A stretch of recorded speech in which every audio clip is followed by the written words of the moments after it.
Hey there, everybody. Pete Pardo here from Sea of Tranquility. Welcome to another episode of Album Homework Assignment. Happy Sunday morning to you, everybody. And happy Father's Day to all the fathers out there. And we've got in the house going head to head today, Mr. George Lamie and Mr. Jamie Laszlo. Good morning, gentlemen. How are you? Well, All right. I got Pat Benatar tonight in Really? concert. Yes, Wow. sir. Nice. Yes. You must be pretty excited about that. Yep, I am. Just going by myself. Well, It's a date with me and Pat. sometimes and you her got to do band, well, and and Neil is 4,000 the other third. people. Neil's the third wheel, though. Yes, he doesn't know it, but he's the third wheel, not me. Set those boundaries. There you go, Jamie. Very cool. Yeah, I haven't seen Pat live in quite a few years. It's got to be close to 10, I think. Saw her at Bethel Woods last time, and she was quite good. I enjoyed it. Yeah, cool. I'm glad you enjoyed. Yeah. So both George and Jamie have given each other assignments. They've had roughly a week to listen to them, and they're here to talk about them. So, George, why don't you kick us off with the assignment that Jamie gave you to listen to this week? I misplaced the title. It's a Monster Magnet album. God Says No. God Says No. And I can't believe I didn't write that. My experience with this, my level of knowledge of this band was very small. I remember the name from the 90s. I think I remember a video. I don't know if I saw the video or it was part of a Beavis and Butthead episode. Space Lord, maybe? Space Lord. I think there was a scene in a car and there's flames behind him. That's all I remember. I guarantee I never heard any of the music. I did remember they're supposed to be part of the stoner rock genre, which I'm not that familiar with, but I'm probably one of the only guys on the channel, from what I've noticed, that likes Queen of the Stone Age. So I'm at least open to the idea of it, right? I like Queens of the Stone Age. There's two. You might. Yeah, there's not many others, I don't think. But yeah, so that's my background with this band. So I have an open mind to it. Put it on. Melt is the opener. It's a mid-tempo rocker. Pretty good tune. Solid opener. I like the fact that they didn't feel like they had to open with a speedy track, which a lot of bands do. They front load a fast track. So that was Pete, one of the lines in that song is something like, I believe the world should have cried on the day Jack Kirby died. There you go. Very cool comic book. Jack Kirby's a comic book artist. Yes, one of the legends. Yep. Yeah, I was reading up on these guys. A lot of people like the lyricist. I'm like Pete, I tend not to notice, but people point out that the lyrics in this band are good. Second tune is Heads Explode. It's got kind of a surf rock vibe on the verses, which generally not my thing, but I like it. This is probably my favorite song on the album, actually.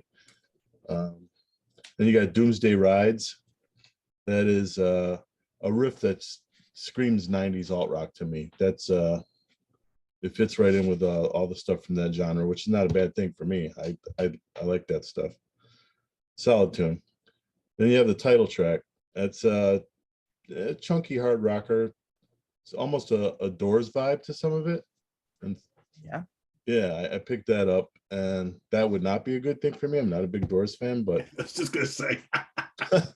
yeah, it's the Doors to me. If you don't buy into Jim Morrison, the whole thing, then you probably don't like him. And he's not my guy. But then you got Kiss of the Scorpion. Like that title, went into that like, oh, this is gonna be cool. And it is. It's like a spacey 70s kind of vibe.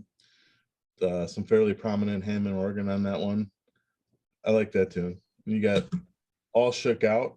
That's a pretty muscular cut, catchy, nice guitar interlude in the middle, which there's not a lot of lead playing in it. Actually, there's pretty much no lead playing on this, but that's kind of one that has a little guitar interlude, so that was cool.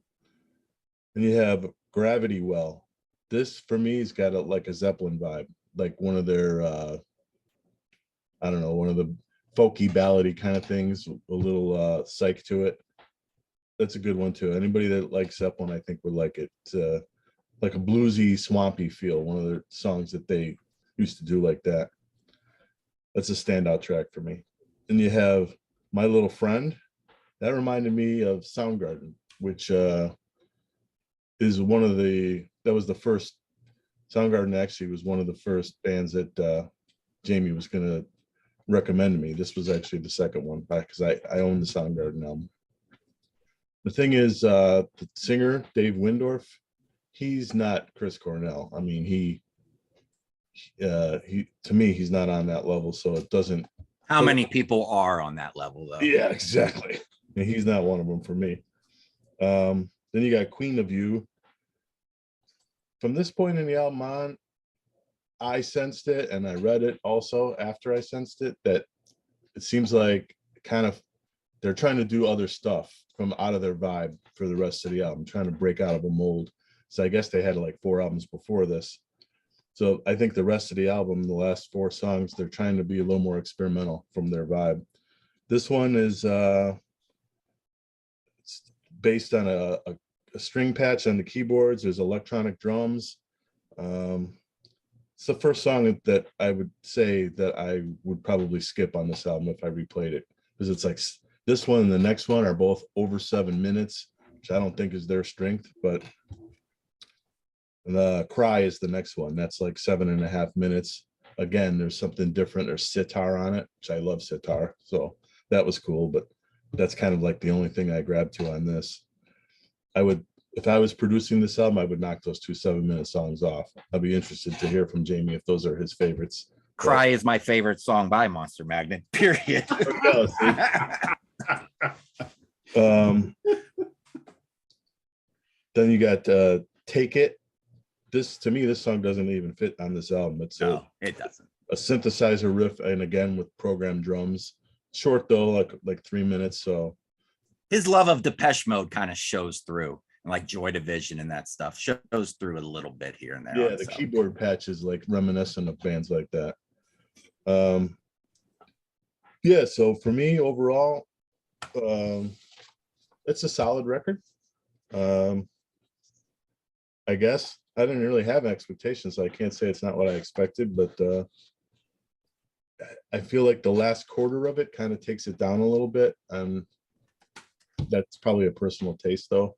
For me, music like a straight up hard rock band, which to me, this is more hard rock than stoner. I don't know the parameters of stoner that well, but it rides on the strength of the singer. This guy, Dave Windorf, he's just okay for me. He doesn't sell it. Like, you need simple music, you need a singer that just grabs you, and he doesn't do it for me. So that's where I'm at with it.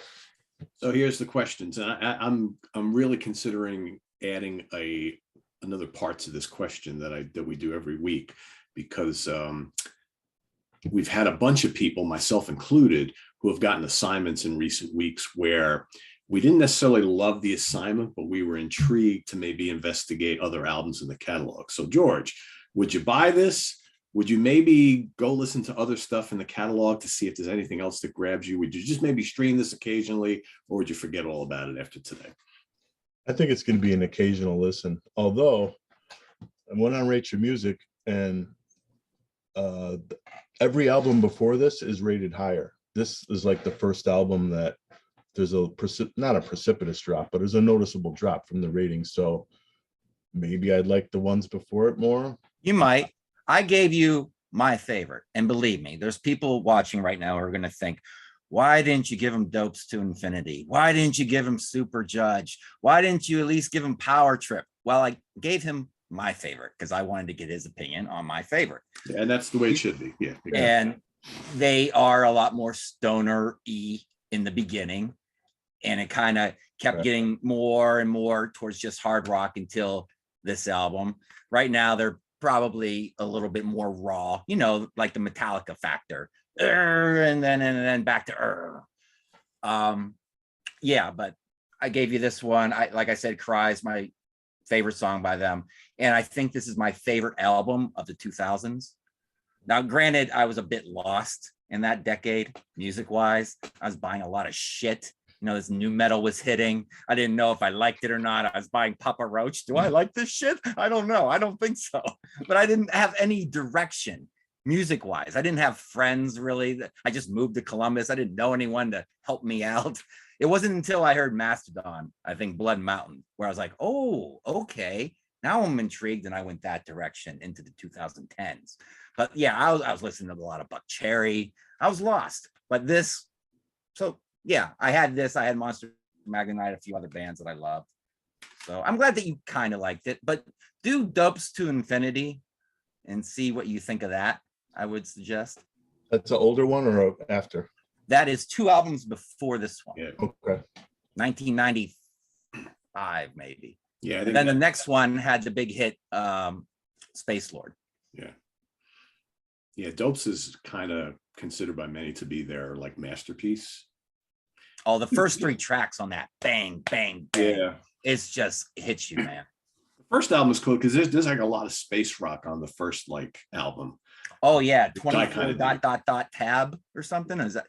Yeah, that's real Hawkwind. They have a lot of Hawkwind in their music, Yeah. harder rock Hawkwind type of thing going. Yeah, but it's got to be your thing. Not everybody likes that stuff. So to me, they were never a straight stoner band because they've got a lot of other things going on too. They have elements of it, obviously.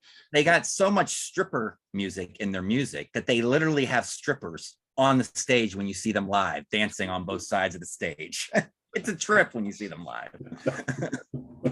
I don't remember what this guy looks like, but is this guy, I picture him in my head like cowboy hat, plastic sunglasses, boots. Sunglasses. He looks like a biker with long hair, with the sunglasses and like the Fu Manchu kind of thing going. So kind of like Vinnie Paul. Would you say? There you go.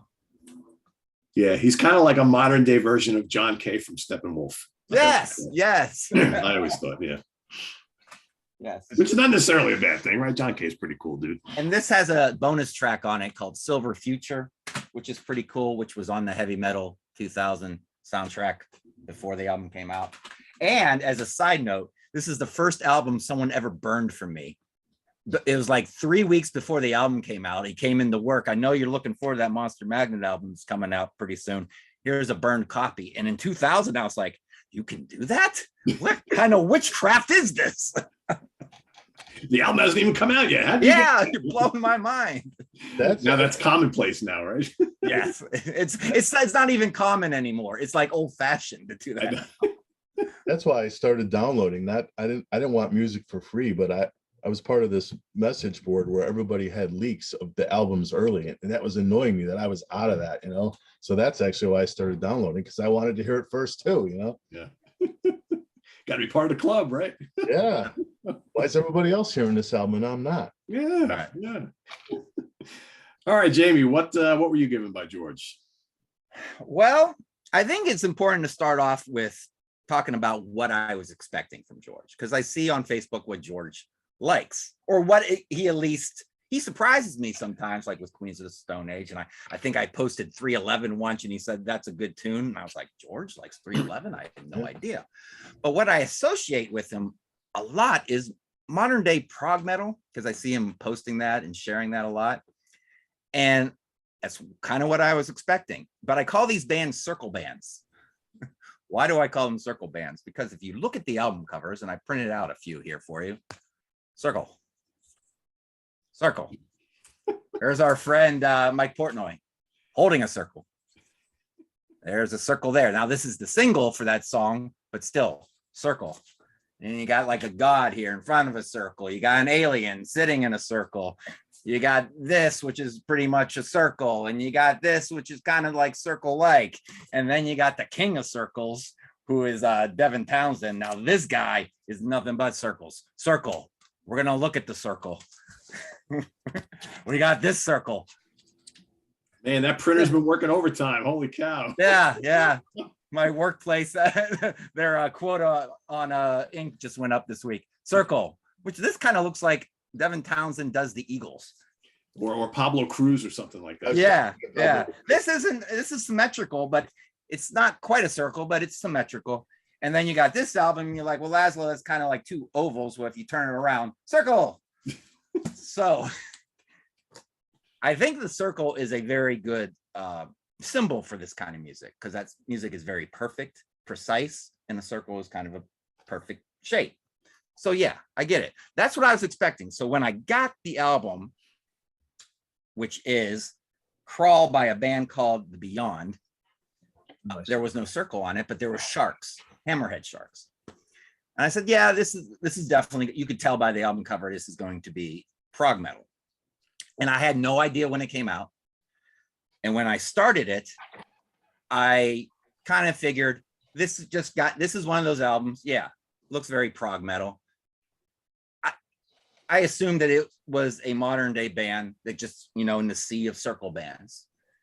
So as I'm listening to the opening track, which is Sacred Garden, it's like chaotic, funky, but very prog metal. Like, I'm like, okay, this is probably, when did this come out? 2012. I start Googling them as I'm listening. And all of a sudden I see it came out in 1991. And the strange thing that happened was my whole brain flipped. And instead of sounding like a modern day prog band, it sounded totally like it came out in 1991. Like, kind of like, what was I thinking? This is definitely 91 kind of music. This is prog metal, but this is before the blueprint was really laid out. This is 2 years before Images and Words. So they're feeling their way around this kind of progginess, metalish type of thing. And what they got is a lot of funk in there. And I could see at the time, people, promoters and stuff, they probably didn't know what to do with this band. So they were opening up for like Soundgarden, the Chili Peppers, and then lesser known thrashy bands.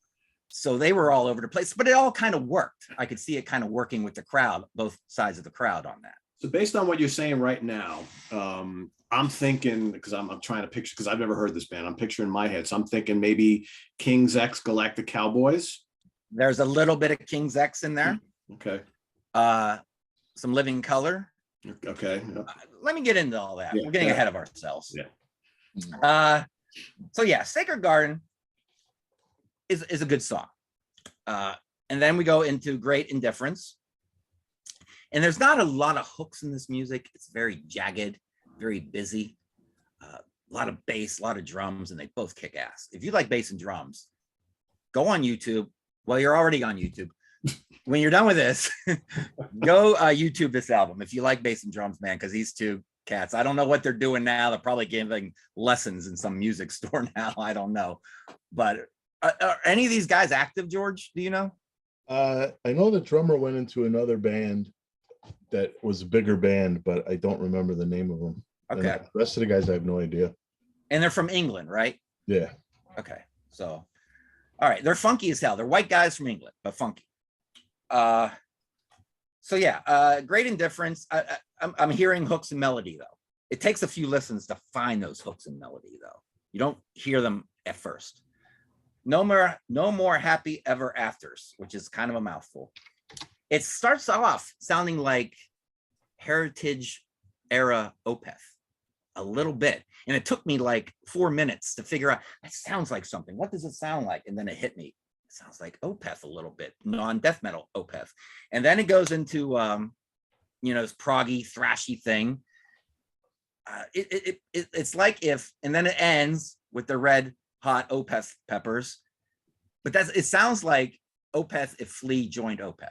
That's what the beginning and the end sounds like on that album. Everybody Wins sounds a little like later day Living Color, maybe something off of Stain. And the dude slapping the hell out of the bass, the drummer's playing his ass off, and the vocals have this psychedelic feel to it on that song, just a little bit. Nail, it's got this cool guitar part that kind of sounds like a drill, nail drill, close enough. Yeah, but it's cool. I mean, I'm listening to this album. The first time I listened to it, I'm like, yeah, I could see why nothing off this album got played on the radio. Then after my fourth listen, I'm going, why did nothing get played on the radio off this album? But I kind of get why. I definitely get why. But the idea of it getting played on the radio becomes less crazy of a thought. Where was I? Day Before Tomorrow. Heavy, chaotic. And the melodies on this album rest squarely on the shoulders of the lead singer. Because here's the thing. Sometimes you have slow doom metal, and it's up to the lead singer to carry the melody. Sometimes it's just the opposite. Sometimes the music is so fast and chaotic that it's up to the lead singer, again, to carry the melody. That's the case on here. One Step Too Far almost has a hook, and gives the music a time to breathe, because there's a lot of notes in this music. This album. Is this their only album? Yeah, one other one. Okay, they had one other one. Okay. I compare this album to Las Vegas, and this is why.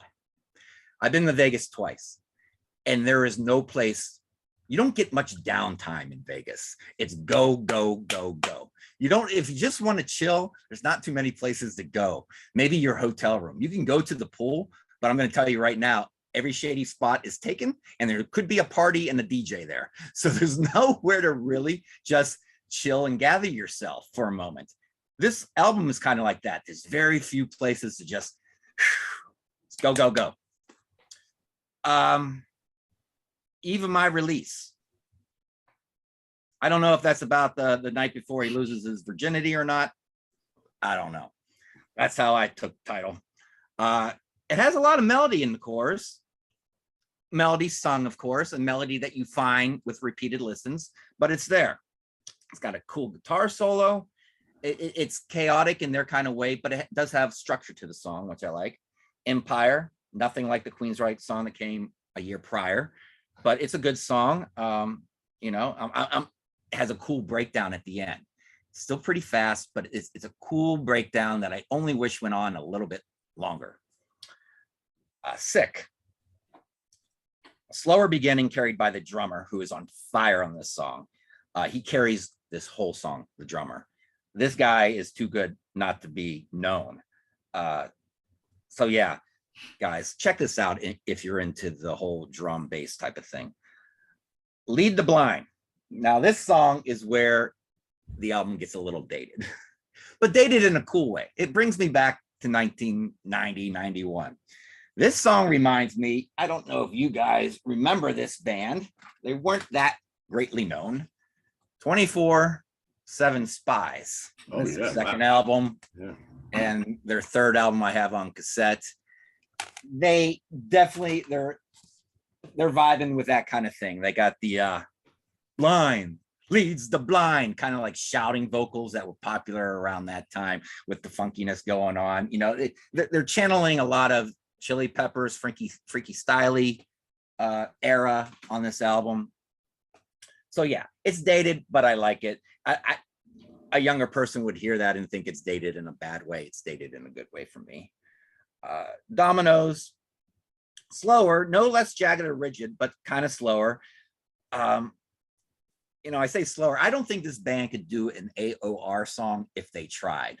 If they tried to cover Boston, you know, More Than a Feeling, they might start off with, hell with it.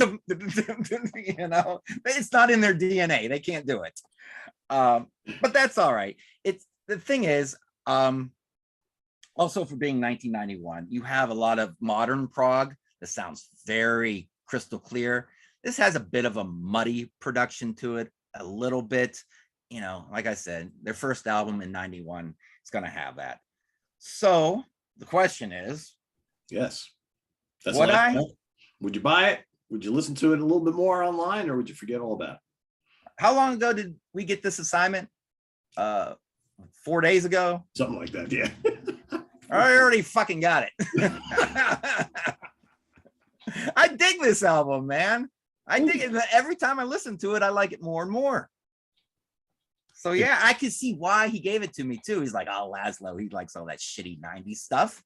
You throw him something that he never heard, something a little proggy, but not too proggy. You know, I'm not going to give him a 90s Dream Theater or anything. I'll give him this. He likes the Chili Peppers and all that shit. Yeah, it worked. Hook, line, and sinker, man. There you go. I had a feeling when you started saying fourth listen, I was like, all right, he obviously kind of really. Hey, all those shitty albums Rich Catino gives me, I listen to at least 4 or 5 times.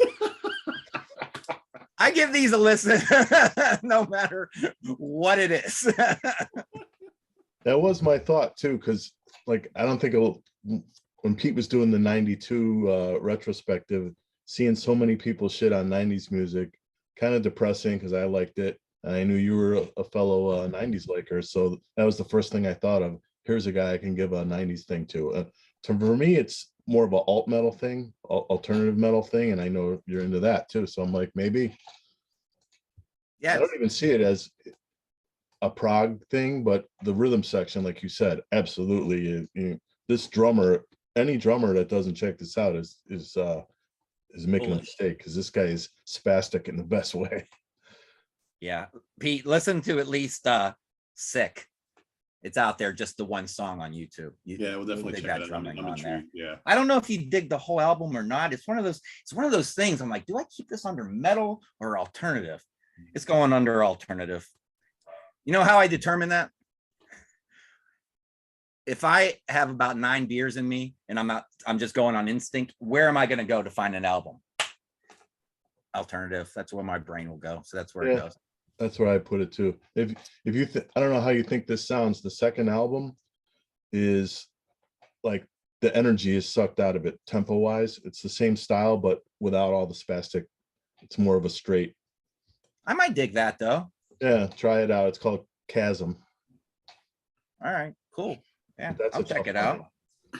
Yeah, that's All the crazy thing about the 90s. It's like, I think, for most of us who were of a certain age during the 90s, we felt like there wasn't a lot of, mainstreamy stuff that was really grabbing our attention unless you really made the move into the grunge and the alternative stuff. And then later on the new metal that was coming out. But if you fought against that, and I was guilty of it. I was like, there's nothing good that really interests me. So like for many years, I look back on the 90s as like this lost decade. But there, as we proved when I did the month-long show, there's actually a ton of great releases that came out in the 90s that, most people don't even know about. But there was good music being released left and right. There was a lot of shit too. I go grocery shopping. 100%. Yeah. But I think of you, Pete, when I go grocery shopping sometimes, like a couple days ago.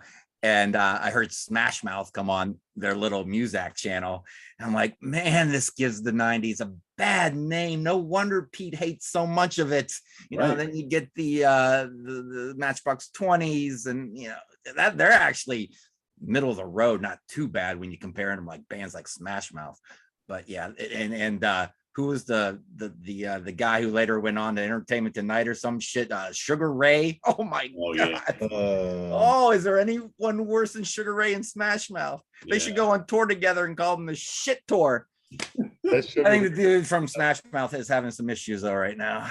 That Smash Mouth All-Star song, it's one of my most hated songs ever. I heard a song that I forgot was them. I was like, I forgot they released this awful song.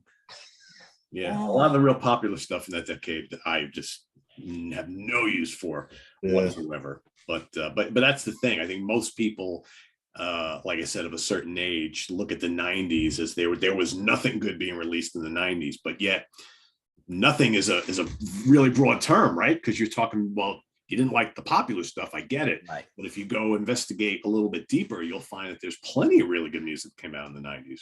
You can like music from the 90s without liking 90s music. Yeah, absolutely. 100%. Yeah, 100%. And again, I was guilty of that for many, many. I mean, I went in the 90s, I went deep into the prog underground. I stopped listening to heavy music for a good chunk of the decade. Dream Theater kind of opened up my path to all sorts of other things. And before you know it, I was, heavily into jazz and fusion and prog. And I didn't really get back into metal till probably like the start of the 2000s. And then discovered that there was tons of good metal that getting released in the 1990s. It just, nobody was buying it, right? It's like, it was just underground stuff. So, yeah. Cool. Well, we got 2 positives here today. That's good. That's good. And I would like to apologize to everyone. This was supposed to be Sydney and Lynn, but look, guys, pretty girls get busy. Ugly guys like us do nothing. We sit around and wait for Pete to text us to do a show. Pretty girls busy, ugly guys twiddling thumbs. We hope to have Sydney and Lynn next week. All right. Or I'm hoping anyway. They both have their assignments. They're both listening to their albums. It's just a matter of we can get them both on the schedule to record the video, but I'm hoping we can. So that is the plan. But we also have Jason Morris and Rob Lasante also on the schedule for either next week or the week after. So that's in the works as well. So, but I do want to thank both George and Jamie for jumping in at the 11th hour this week to fill it. I feel like I was doing that for the 2-3 weeks prior, but it's hard. Just for everybody watching, just so you know, it's really hard in the summertime to get people to commit to like on the fly programming like this. Never mind spending. It's probably hard in January too. It's just harder.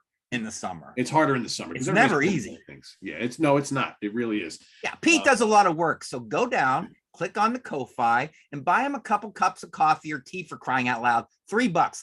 You, who's been watching this channel for 3 years, who hasn't given a damn dime to this channel, go down and click on Ko-Fi and give the guy $3, for crying out loud. I think that would be $1 a year. Is this worth $1 a year?